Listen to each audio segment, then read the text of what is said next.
सदा सत्स्वरूपं चिदानन्दकन्दं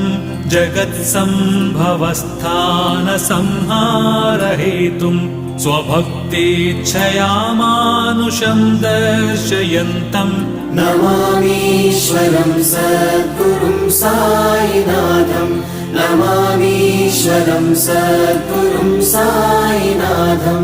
भवद्ध्वान्तविध्वंसमार्ताण्डमीड्यं मनोवागतीतं